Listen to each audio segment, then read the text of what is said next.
La forme canonique, on rappelle d'abord ce que c'est.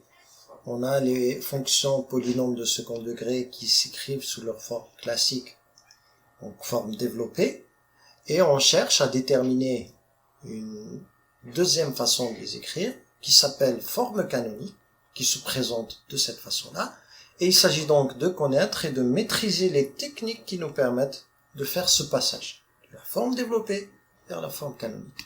On commence par l'exercice 123, guidé pas à pas. On nous propose donc de remplir simplement des vides, mais il faut savoir quel raisonnement faire pour pouvoir aboutir au résultat. On a d'abord une fonction, en premier exemple, on a une fonction toute simple, 2 termes au lieu de 3 généralement. Donc, à la première étape, on nous demande de reprendre la même forme et de rajouter et de retrancher quelque chose. Rajouter ou retrancher un nombre, donc forcément, puisqu'il y a des égalités entre toutes les écritures, on est obligé de rajouter et de retrancher la même chose. Alors, qu'est-ce qu'on va rajouter et retrancher? On va céder des identités remarquables. On sait que ça, x au carré moins 4x, est le début d'une expression algébrique correspondant à une identité remarquable, laquelle x moins 2, le tout au carré. Je sais que x moins 2 au carré, ça me donne x au carré moins 4x plus 2 au carré, c'est-à-dire 4. Donc je sais que x au carré moins 4x, c'est le début de cette écriture, donc je la reprends, plus 4, mais je retranche 4 parce que j'ai une égalité entre les deux. Maintenant, je réorganise mon écriture, je sais qu'elle est composée donc de cette première partie, à laquelle on retranche cette deuxième partie. La première partie, je la réécris sous sa forme factorisée, donc x moins 2 le tout au carré, et la deuxième partie, je la reprends telle quelle, c'est moins 4, et j'obtiens ma forme factorisée. Deuxième fonction, donc un peu plus compliquée que la première, mais pas plus difficile que ça. Donc on a x au carré plus 2x moins 3. On va isoler le moins 3 et on va tout de suite se retrouver donc dans le même cas de figure que le premier. Toujours la même problématique, je cherche l'identité remarquable qui correspond à ça. Donc là j'ai x au carré plus 2x, ça sera forcément x plus 1. Donc vous remarquez toujours que je prends la moitié du facteur de x, plus 1 au carré, je vérifie, x plus 1 au carré c'est x au carré plus 2x, plus 1 au carré c'est-à-dire plus 1, donc je rajoute 1 et je retranche 1. Je réorganise mon écriture, donc ça donne x au carré plus 2x plus 1 que je réécris sous sa forme factorisée en reprenant x plus 1 au carré ici, et puis j'ai la deuxième partie que je dois reprendre en faisant bien sûr le calcul. Moins 1 moins 3, ce n'est rien d'autre que 4. Donc, j'obtiens encore une fois ma forme canonique.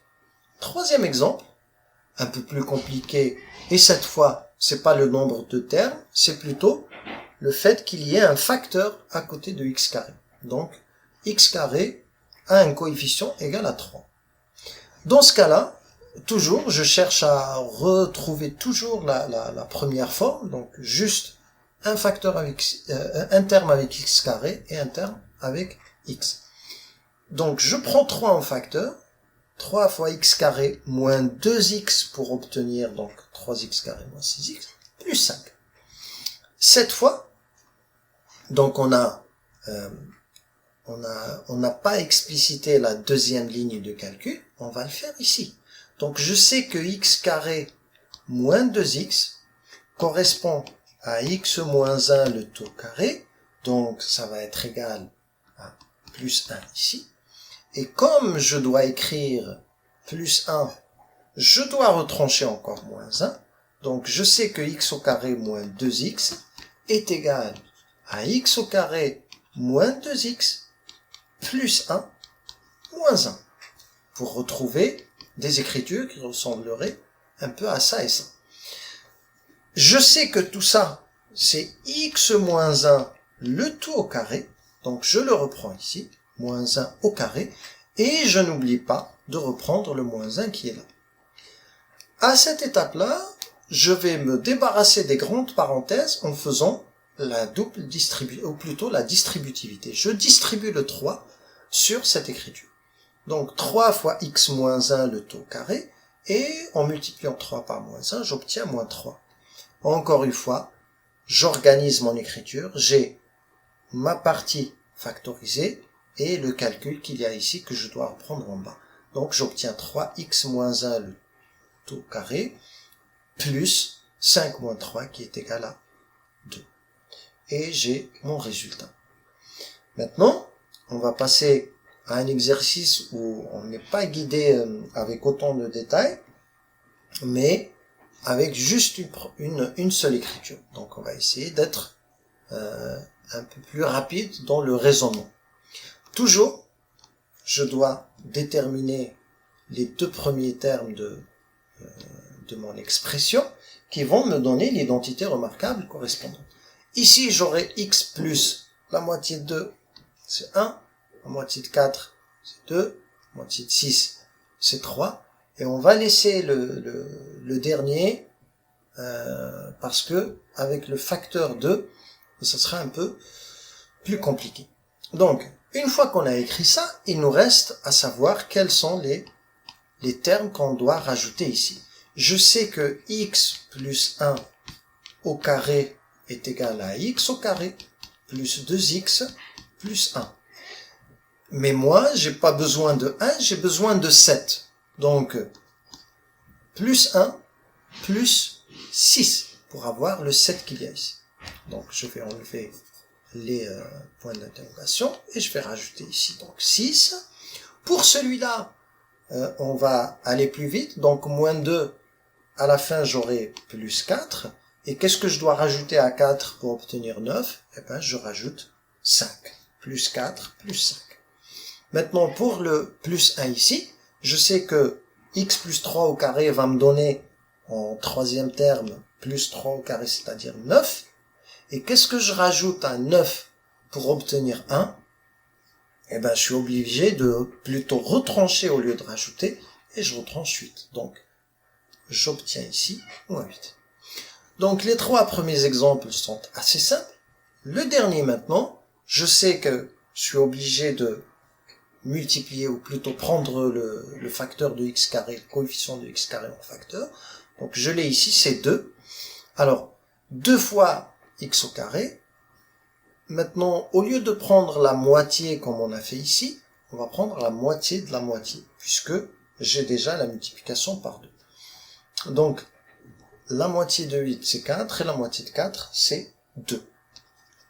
Et puis, je sais que 2 au carré, ça va me donner 4, mais multiplié par 2, ça va me donner 8, et je vais me dire, qu'est-ce que je rajoute à 8 pour avoir 3? Eh bien, je sais que je dois retrancher 5. Je sais que ça s'est allé un peu vite pour cet exemple-là, mais peut-être pour ne pas s'embrouiller, on va le faire avec la méthode classique. On va essayer de le faire sans respecter forcément ces vides à remplir. Donc j'ai 2x carré. Donc je prends le 2 en facteur. C'est x au carré plus 4x et plus 3. Et là, je vois mon identité remarquable. Donc c'est 2 fois quoi? Fois x plus 2 le tout au carré, moins, et je dois retrancher. Plus 2 au carré, ça va me donner plus 4, donc du coup, je retranche moins 4 ici. Je ferme la parenthèse et je rajoute 3. Là, je développe, donc j'ai 2x plus 2 le tout au carré, moins 8 plus 3. Et du coup, j'ai 2x plus 2 au carré, moins 8 plus 3, c'est égal à moins 5.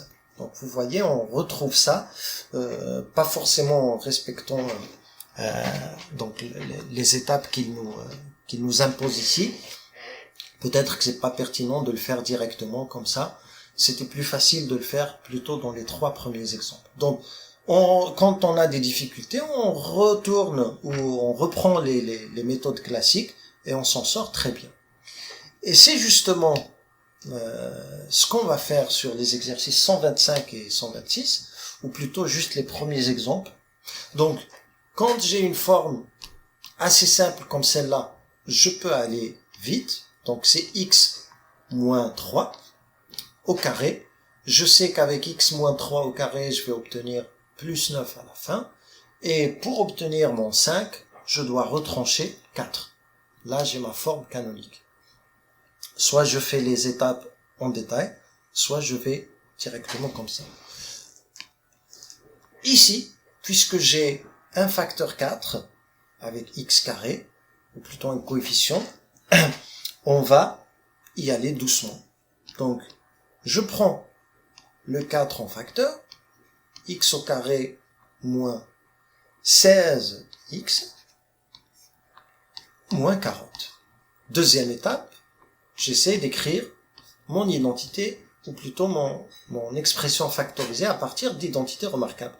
Ici, j'ai la forme factorisée x moins 8 au carré. Le 8 au carré va me donner 64, donc je dois retrancher 64 pour retomber sur x carré moins 16x moins 40. À ce stade-là, je distribue le 4, donc j'ai 4x moins 8 le tout carré, moins 64, ça va me donner moins 256 et moins 40. Et du coup, j'obtiens 4x moins 8 le tout au carré et moins 256 moins 40, ça me donne moins 296. Voilà, donc on va vite quand on peut, respectons les étapes. On utilise le brouillon si on en ressent le besoin, et surtout quand quand la fonction polynomiale est de la forme ax carré, avec a non seulement différent de 0, mais différent de 1. Donc quand on a un coefficient à côté d'x carré, on essaie de respecter les étapes pour ne pas faire d'erreur de calcul. Voilà, j'espère que c'était clair, et je vous dis à la prochaine vidéo.